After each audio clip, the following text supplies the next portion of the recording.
So guys, কেমন আছো সবাই? আশা করছি সবাই খুব ভালো আছো, আমিও ভালো আছি। তো আমাকে না কালো কেলটে কেন দেখাচ্ছি তোমাদেরকে আমি বলবো।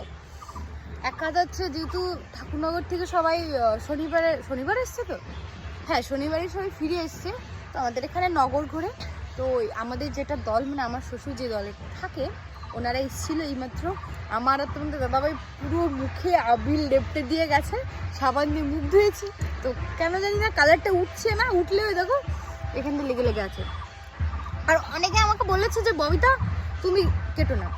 অনেকে আমাকে বলেছে যে, আমি অনেক কমেন্টে দেখেছি যে ববিতা তুমি গলায় কালো মালাটা কেন পরেছো। সো এটা না কালো মালা না, এটা হচ্ছে আচারের মালা। যেহেতু আমরা যেহেতু মতুয়া, আমার শ্বশুর বাড়িতেও মতুয়া, আমার বাবার বাড়িতেও মতুয়া, তো যার জন্য দেখো এদিকে আনো, আমি দেখতে পারবে কি না বলে দিচ্ছি। দেখো এটা মনে হচ্ছে, এটা হচ্ছে হরিচাঁদ ঠাকুর, আর এই সাইড এটা হচ্ছে শান্তি মাতা। তোমাদের দাদার গলায়ও আছে, আমাদের বাড়িতে সবার গলায় আছে আচার মালা। এটা আমার শ্বশুর আমাকে সম্মেলন ঠাকুরনগর গেছিল, ওখান থেকে এনে দিয়েছি। আর এটা আমাকে আমার বর গিফট করেছে, এটা হচ্ছে সোনার চেন। ওই বাড়ি গেছিলাম না, দীঘার থেকে আসার সময় এটা দিয়েছে আমাকে। হ্যাঁ, কেউ আবার কিনা ভেবো না, এটা আমার বর গিফট করেছে। দেখে বলা হয়নি তো তোমাদেরকে, দেখো এটা হচ্ছে আমার বর দিয়েছি। আমার একটু কিন্তু বরটা একটা লকেট দিল না, শুধু চেন বানিয়ে দিল। তো আমিও দেবো তোমাকে কিছু, তোমাকে মোটা করে একটা চেন বানিয়ে দেবো। অনেকে দেখেছি বলেছে তুমি কেন গলায় কালো মালাটা পরো। এটা কালো মালা না, এটা হচ্ছে আচারের মালা।